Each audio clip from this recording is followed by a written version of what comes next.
नमस्कार, आप देख रहे हैं लाइव टीवी एक्सप्रेस और मैं हूं आपके साथ ज्योतिका।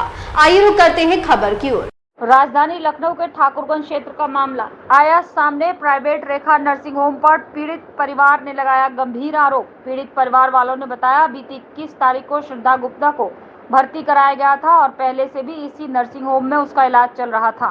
अचानक पेट दर्द होने के बाद जब मृतका श्रद्धा को थाना ठाकुरगंज क्षेत्र मोहनीपुरवा के रेखा नर्सिंग होम में भर्ती कराया, वहां डॉक्टर्स द्वारा ऑपरेशन किया गया। मृतका ने एक बच्ची को जन्म दिया। जन्म देने के बाद श्रद्धा की तबीयत बिगड़ने लगी। श्रद्धा को प्राइवेट नर्सिंग होम के डॉक्टर्स ने ऑक्सीजन की गाड़ी दूसरे अस्पताल में रेफर की, जहां डॉक्टर ने उसे मृत घोषित कर दिया।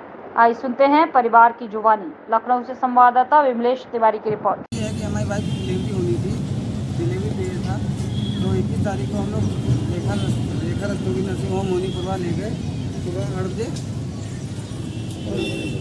सुबह 6 बजे ले गए और उसके बाद जो 2 घंटे के बाद 8:30 बजे उनकी डिलीवरी हुई और बच्चा हुआ 8:31 पे। उसके बाद उनको तुरंत जो है जनरल वार्ड में शिफ्ट कर दिया। उसके बाद क्या हुआ? उसके बाद मैं बता देता हूँ। मैं पीड़ित का भाई हूँ। जैसा कि मैं अभी हमारे जीजा जी ने बताया आपको कि रेखा नर्सिंग होम से डिलीवरी केस का पहले से इलाज चल रहा था। जब से डिलीवरी की स्टार्टिंग हुई थी, आपने भर्ती कराया? हमारी भर्ती हुई 21 तारीख को। पूर्व से इलाज चल रहा था, जो मंथली ट्रीटमेंट होता है। 21 तारीख को अचानक दर्द उठती है जब, तो हम सुबह मॉर्निंग में लमसम 5 बजे के आसपास भर्ती कराते हैं। भर्ती कराने के बाद 8:30 बजे के आसपास ऑपरेशन होता है। 8:30 8:31 पे बच्चे का जन्म होता है, जो कि लड़का होता है। बच्चा एकदम सुरक्षित रहता है, कोई दिक्कत नहीं होती, माता एकदम सुरक्षित रहती है। लमसम 2 बजे के आसपास में अचानक से दर्द उठती है। जब दर्द उठती है तो हमारी सिस्टर अपनी माता जी से कहती है कि मम्मी, हमारा जब ऑपरेशन हो रहा था तो हमारा जो भाग शून्य था, तो उसके बाद में डॉक्टर आपस में बात कर रहे थे कि हमारी कोई नस कट गई है अंदर से और उसको उन लोगों ने सिल दिया है, मगर मम्मी दर्द मेरे बहुत हो रही है। जब ये बात उनके संज्ञान में आई और हमारे जीजा के संज्ञान में आई, तो उन्होंने स्टाफ से बात करना चाहा तो स्टाफ ने बात नहीं करी। बार बार उनके पास गए, उन्होंने कोई सुनवाई नहीं की। 2 घंटे बीत गए। 2 घंटे के बाद दर्द इतनी असहनीय हो गई तो डॉक्टर ने कहा कि जब देखा कि उन्होंने कहा कि इनको कार्डियोलाइसिस अटैक पड़ा है और आप इन्हें लारी ले जाइए। लारी ले जाने के लिए जब उन्होंने कहा, तो हमने एम्बुलेंस की व्यवस्था करने के लिए जब कहा, तो उन्होंने एम्बुलेंस व्यवस्था करने का भी टाइम नहीं दिया मुझे। मुश्किल से 2 मिनट के अंदर उन्होंने अपनी पर्सनल गाड़ी बिना ऑक्सीजन के देकर मेरे पेशेंट को उसमें लेटाल दिया, बिना कोई ऑक्सीजन, बिना कोई टूल किट के या बिना कोई स्टाफ के, और वहाँ से रवाना कर दिया। जैसे ही हम लॉरी पहुंचते हैं, लॉरी पहुंचने पे ही गाड़ी में डॉक्टर आके चेक करते हैं और हमारे पेशेंट की डेथ हो चुकी है, जिसमें घोर लापरवाही सिर्फ और सिर्फ अस्पताल की है। रेखा रस्तोगी ने हमारी बहन की जान ली है और हमें उसके खिलाफ कार्रवाई करनी है। हम सरकार से गुजारिश करते हैं कि सरकार हमारे साथ खड़ी रहे और हमारे साथ फैसला करे। हमें योगी जी की सरकार पर पूरा भरोसा है, जो हमारा समर्थन है। क्या नाम है? श्रद्धा गुप्ता नाम है हमारी सिस्टर का। तो दोबारा क्या डॉक्टर से बात हुई? डॉक्टर से कोई बातचीत, डॉक्टर ने उसी टाइम पे अपना पल्ला झाड़ लिया। उन्होंने पेशेंट को बाहर निकाल दिया और अपना पल्ला झाड़ लिया। उनसे कोई मतलब ही नहीं। पैसा पहले ले लिए थे? पैसा पहले ही ले लिए थे। वो तो ऑपरेशन का नॉर्मली पैसा आदमी लेता ही है, तो पैसा तो उन्होंने पहले ही लिया। आपने इसकी रेखा रस्तोगी ने हमारी बहन की जान ली है और हमें उसके खिलाफ कार्रवाई करनी है। हम सरकार से गुजारिश करते हैं कि सरकार हमारे साथ खड़ी रहे और हमारे साथ फैसला करे। हमें योगी जी की सरकार पर पूरा भरोसा है, जो हमारा समर्थन है।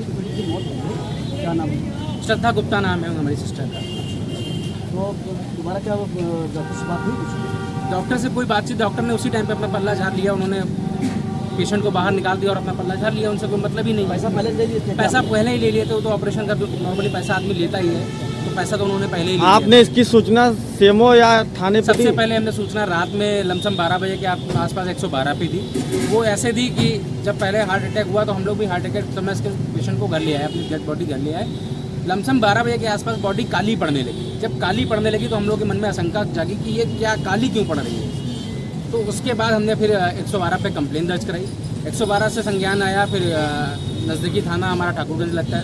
ठाकुरगंज से हमारे मनीष मिश्रा सर हैं, वो आए, उन्होंने देखा और हमारी कंप्लेन को दर्ज किया। हमें आश्वासन दिया कि आप पोस्टमार्टम कराइए, पोस्टमार्टम में जो भी निकलता है उसके साथ साथ हम अस्पताल के साथ कड़ी से कड़ी कार्रवाई करेंगे। ठाकुरगंज थाने की कार्रवाई से आप संतुष्ट हैं?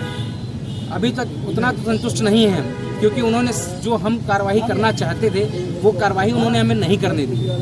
हमने जो एप्लीकेशन लिखी थी उस पर उन्होंने उधर से टिप्पणी हमें ये कही थी कि आप अस्पताल के पक्ष में ना लिखिए, आप केवल अभी ये लिखिए कि आपको शंका है और आप पोस्टमार्टम की जांच करना चाहते हैं। जबकि हमने जो एप्लीकेशन दर्ज कराई थी उस एप्लीकेशन को जो हम लिख रहे थे उसमें ये लिखा जा रहा था कि हम सीधे कोर्ट अपना केस उनके पर दाखिल कर रहे हैं, जिसको उन्होंने रोक दिया। अस्पताल क्या नाम है? अस्पताल का रेखा नर्सिंग होम नाम है, डॉक्टर रेखा रस्तोगी उनकी है। आरआर नर्सिंग होम के नाम से अस्पताल चल रहा है। अस्पताल एकदम आप देखेंगे जाके तो अस्पताल एकदम खंडेर स्थिति में हो चुका है। जो कि पहले पुराने बोर्ड वगैरह जो लगे थे वो हटा के एकदम पुराने कर दिए गए हैं चीज़ें, क्योंकि उनको ये संज्ञान में है कि उन्होंने किसी के साथ गलत किया है, ये उन्हें पता है। और हम सरकार से गुजारिश करते हैं कि सरकार हमारे पक्ष में। इस खबर में बस इतना ही। बने रहिए लाइव टीवी एक्सप्रेस के साथ।